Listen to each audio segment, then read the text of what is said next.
Mga kapatid, narito po, tapos na po itong Toyota Innova po na ito. Ang problema nito, dalawang injectors ang talagang hindi gumagana ng maayos, low delivery. Kapag ka po low delivery, ang inyong mga injectors, ay yan yung mayroong simptomas na namamalya-malya siya. Yun talagang hindi ka may enganyong sumakay sa loob ng iyong sasakyan, lalo na kapag naka-minor, ay nagbabibrate po yung makina. Eh di siyempre ramdam na ramdam mo yun. At kapag ka pinapaandar mo, ay nagkukulang din siya ng power. So kapag po mga ganon ang mga issues, mga kapatid, yan ay pinagsususpetsahan ko na po talaga yung mga injectors. Tulad nga po ng mga nakaraang mga vlogs ko, kapag ka may mga ganong issues, inuuna ko na po yung mga injectors na tignan. Dito wala kaming ibang ginawa, nagpalit lang ako ng fuel filter, matic na yon. Hindi masisira ang injectors mo kung yung fuel filter ay talagang palagi mong napapalitan. Isa po yon sa dahilan kung bakit magtatagal ang inyong fuel injectors. So ngayon, napalitan na to, na-rebuild. Ito po na-rebuild na po ito ni Central. Yung dalawa po ni-rebuild, yung dalawa naman ay kinlining na at kinalibrate. So ngayon, tignan natin ang andar ng injectors ng makina po nito. Sige nga, Christian.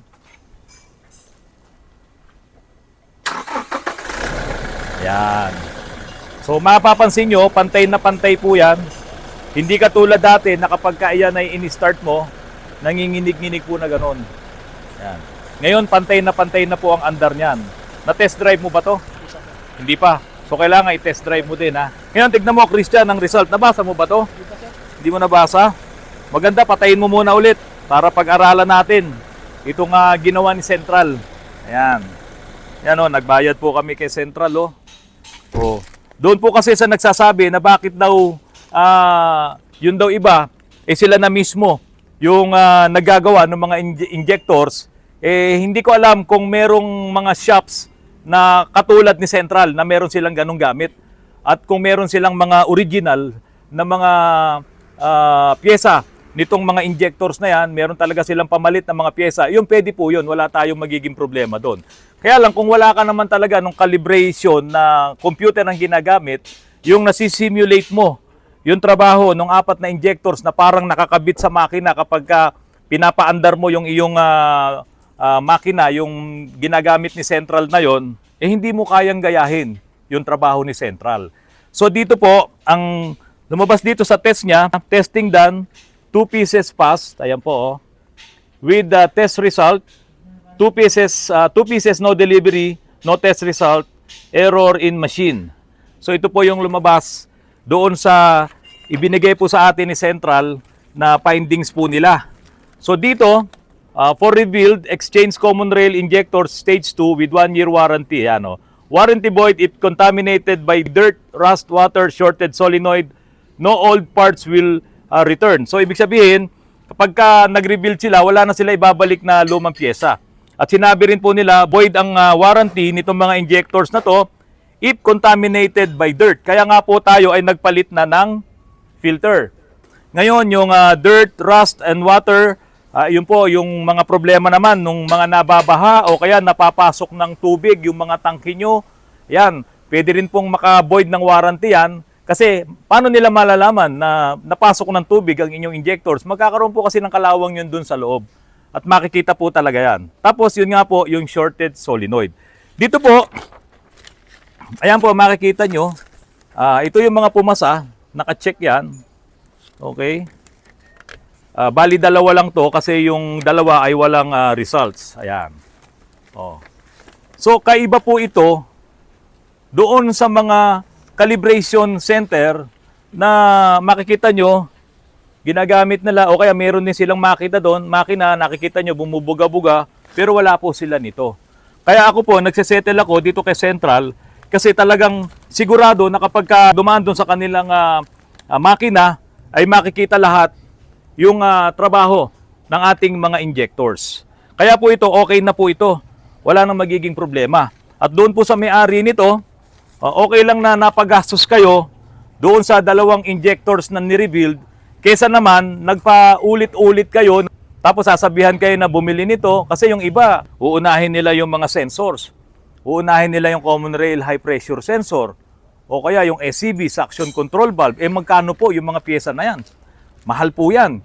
Kaya po, kung magkakaganon ang diagnose, tapos hindi pa rin magiging maayos, eh yun pala ang may problema, yung mga injectors. Bakit po? Hindi kasi sa lahat ng pagkakataon ay nakikita mo na may problema ang injectors mo kasi walang check engine po yan. Meron ka ba nakita ng check engine? Wala. Paano mo nalaman na may problema yung injectors? Dahil po sa engine rag idling. Oo. Paano mo sinet doon sa scanner natin? Yung set ng natin is meron dong reading ng injectors Yun yung sa data? sa data stream. Data stream. Wala yang makikitang check engine. Yes, sir. Ang makikita mo yung mismong problema. Yung problema. Kung Diba? gumagana talaga siya or nagbibigay siya ng kung tumatakbo talaga yun. Ayun, oo. So, yun yung makikita. Ang isang mekaniko na sanay sa ganyan na issues, ang una niyang pupuntahan ay yung data stream. Data stream. Pero alam mo, Christian, may mga pagkakataon dinadala sa atin dito, naka-check engine. May check engine. Alam mo kung bakit? Ang gagawin nila, habang umaandar, binubunot nila yung sakit doon sa injectors para malaman nila kung alin doon yung hindi gumagana ng maayos. Bubunutin nila, halimbawa, ito. Pakita mo, Glenn. Magbabago yung Ayan, binubunot nila yan. Okay? Tapos, kung magbabago yung andar niya, sasabihin nila, oy, malakas to kasi nagbago. Tapos yun sa dulo, oy, sira ito kasi hindi nagbago o kaya kaunting-kaunti lang. Pwede naman talaga yun. Kaso magche-check engine. Eh minsan wala silang scanner. Kaya hindi ngayon nila matanggal yung check engine. Eh lalong nagkaroon ngayon ng problema. Lalong dadami ngayon yung mga issues at kung ano-ano naman yung mga papalitan. So dito, dalawang injectors yung pinalitan natin at para makasigurado tayo, dinala natin kay Central. Pero bago namin dalhin kay Central yon, itinetest muna namin dito kasi meron din kaming pang-test po ng injectors dito at yun nga yung ginagawa ni Chief. Maiksing explanation lamang po yun sa mga injectors kahit anong sasakyan po na diesel na naka-common rail, yan po ang kadalasan na nangyayari. Kadalasan puro injectors. Kahit na yung maririnig mong malakas ng mga fuel knocks, kadalasan po yan ay injectors. Pero wag niyong ipagwawalang bahala yung mga fuel knocks. Kasi yan ang sisira sa inyong makina. Kapag hindi nyo pinagawa yung injectors nyo na bumubuga ng sobrang diesel, hindi naman nasusunog lahat. At kahit na wala pa siya doon sa tamang timing, pumuputok pa siya, yun ang sumisira sa inyong makina. Hinahihirapan yung ating connecting rod, may mga bearing na manipis doon. At dahil sa sobrang hirap nung magkaroon ng misfire, nasisira po yung mga bearings po na yan, nasisira yung piston pin, at yun nga po yung maririnig nyo ng katok. Kailangan mga kapatid, yung ating pag-aalaga sa ating mga sasakyan, sa ating mga makina, hindi po yan pwedeng every 6 months, hindi pwedeng every year. Dapat talaga yan, araw-araw nyong titignan ng inyong mga makina. Kung merong dahilan kung bakit araw-araw. Ito, tignan nyo po itong isang Innova po na to. Dahil sa hindi naman po ito madalas na chine-check up siguro nung may-ari, no? So ito po ay pinamahayan talaga ng daga. Mapapansin nyo po, ayan, puro kalawang. Pati dito, puro kalawang. Ayan. O, pati yung mga lock niya. Tapos dito, ayan, puro dumi ng daga po yan. No? Dito po, nakapag-cleaning na kami ng intake manifold, nakapag-cleaning na kami ng EGR, kaya medyo malinis na po dito. Pero habang ito ay nililinis ni Paring Jun, talagang nakamask siya. Kasi napakabaho po talaga nitong makina na to. At dahil nga po doon, sa ito ay pinamamahayan ng daga, nawala po ang aircon nito. Pero ngayon, maayos na rin ang aircon nito. Ngayon, ang isa pa, mga kapatid, nasiraan to sa probinsya eh. Kaso, pinalitan nila to ng mga bagong pyesa, clutch lining, pressure plate, release bearing, pilot bearing, napalitan nila lahat. Kaso, hindi nila pinareplace. Yun ang malaking problema. Kaya po ito, dinala ulit dito sa amin para lang ibaba ulit yung kanyang transmission at mag-replace po kami ng kanyang flywheel. Pero sabi nga po nung may-ari nito, senior citizen na rin po, sabi niya, Autorans, baka naman pwedeng i-retain natin yung mga pyesa. Sabi ko, kuya, sige, papayagan ko, basta pasok pa yung lining natin, hindi siya nasira, hindi siya nabengkong, maayos pa siya, ibabalik ko po yung mga dating pyesa.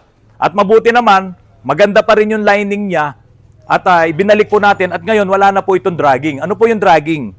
Kapag ka umaabante ka ng primera, nanginginig muna yan. Yan. Segunda, meron pa rin. Pero sa tercera, wala na. Primera, segunda, nanginginig. Kaya po, hindi ka talaga masisiyahan sa pagmamaneho kapag ka ganun ang iyong isang manual transmission. Naibalik na po natin yung air condition nito gumagana na siya. Tingnan nyo naman, oh.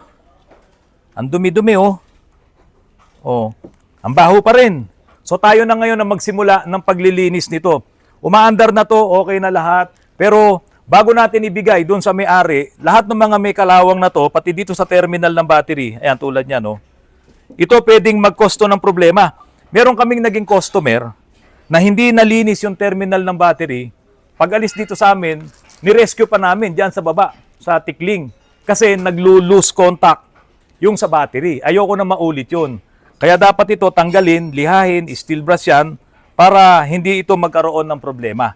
So ganun po, sa may-ari nito, sana ganun din ang gawin yung pag-aalaga sa inyong mga sasakyan, sa inyong mga makina para hindi kayo malalagay sa alanganin. Para hindi kayo matitirikan ng inyong mga sasakyan. At okay lang sana kung sa pagtirik ay hindi kayo mahuhuli ng MMDA. Sabi nga nila ngayon, hindi na sila naninikit. Kasi po, meron na silang body camera. Yan po yung sinasabi ni Colonel Bong Nebriha. Hindi sila maninikit sa mga violations nyo, pero dahil sa meron na silang body camera at meron naman din mga camera yung NCAP, hihintayin nyo na lang ngayon yung summons sa inyo kung kayo ay may mga violation. Kaya po, para makaiwas kayo sa ganyang mga violations, sa ganyang mga problema, linisin nyo naman ang inyong makina para hindi kayo magkaroon ng mga aberya habang kayo po ay nagmamaneho. Tulad po nito, injectors din po ang inayos namin dito, i-calibrate po ni Chief. Sabi ko naman sa inyo, kung kaya namin gawin dito, kaya namin i-calibrate, kaya namin linisin, yung mga injectors na yan ay gagawin na po namin dito. Mga kapatid, may ipapakita po ako sa inyo ha. Absuelto na po ako doon sa Fortuner ng pulis. Nakabili na po kasi siya ng pyesa, yung map sensor. Ito po, bagong-bago ang bili niya. Umabot po ng 9,500. Saka sa mismo siya bumili. At yung pong map sensor na yon, naikabit na namin doon sa Fortuner. Nakaalis na po yung pulis. At masayang-masaya po siya dahil kaunting apak niya lang sa accelerator, dumadamba na po yung Fortuner. At ito nga po yung naging problema. May kwento ko lang po sa inyo ha. Ito pong Fortuner na to, galing na naman ng kasa. At sabi nga daw po nung mekaniko doon, itry daw po nilang palitan yung isang pyesa, yung SCB. Baka daw po nandoon ang problema. Alam mo si Kasa, nag-aalat siya ba, no? Ang dami-dami nilang mga magagaling na mekaniko sa lahat ng mga Toyota dealership. Bakit hindi nila maitanong yung mga ganong klaseng case? Kaya after nun, ay hindi na po nagpagawa yung pulis na may-ari po nito. At bumilang ng 3 taon, gumagana po yung kanyang Fortuner na nagagamit niya pero walang power. Kasi nga po, hindi gumagana yung map sensor. Pag hindi gumana yung map sensor, hindi rin gagana yung actuator ng turbo. Meaning, parehas silang hindi gumagana, kaya parang ang makina mo ay naturally aspirated lang. Ganun lang ang nangyari. Kaso, mas nahina siya doon sa mga naturally aspirated na engine kasi ang daming nakaharang. Biro mo, nakaharang pa yung turbo na hindi gumagana. So ito po yung pinalitan, MAF, Mass Airflow Sensor. Kaya ako naman isinabay dito, dahil nga ito pong Montero, ay ganito rin po ang kanyang mass airflow. Pwede mo bang pakibuhat lang ng sandali ito, big boy? Ayan. Tingnan nyo po ito, oh. Parehas na parehas po sila. Oh. Ayan. Ilaw. Tony, ilaw mo. Oh. Ayan. Ito po yung sa Mitsubishi na map sensor, ito naman yung sa Toyota. Kaya kung halimbawa, magkaroon kayo ng problema doon sa sinasabi ko, nakadiin pa yung, yung accelerator bago umabante ng todo, kasi yun yung halos magre-rekta na yung TPS eh. No? Ire-rekta niya na yon. Kaya saka palang gagana yung delivery ng malakas na fuel. At saka palang gagana rin yung turbo kasi halos rumerekta na yung kapag idiniin mo yung accelerator. Pero delikado yon. Pag biglang umabante ng todo-todo yan, hindi mo yan mapipigil at pwede kang madisgrasya. Kaya dito, nagkaparehas si Fortuner at saka si Mitsubishi. Naghiraman sila ng technology. So, ibig sabihin, pati dun sa mga ibang pyesa niyan, ay parehas po sila. Mga kapatid, bago po ako magtapos dito po sa aking vlog, meron po akong sasagutin na isang katanungan. Simpleng katanungan to, kaya lang marami po kasi ang nalilito dito. Baka kasi mamaya, isipin nyo may problema yung pyesa na yun, yung pala wala naman. Ito po mga kapatid, galing po kay R. Jeso Joe Abalap, 9868. Ito pong sabi niya, 7 hours ago, kanina lamang po. Salamat sa pag-share ng kaalaman, sir. May tanong lang po, sa Nissan Almera po ba, pag umandar po ang makina, automatic po bang iikot ang radiator fan? Kasi sa akin po, naka-check engine, tapos tinitignan ko radiator fan, iikot lang po siya pag i-on ko na yung aircon. Mga kapatid, hindi sa lahat ng pagkakataon related yung check engine doon sa pag-ikot ng fan.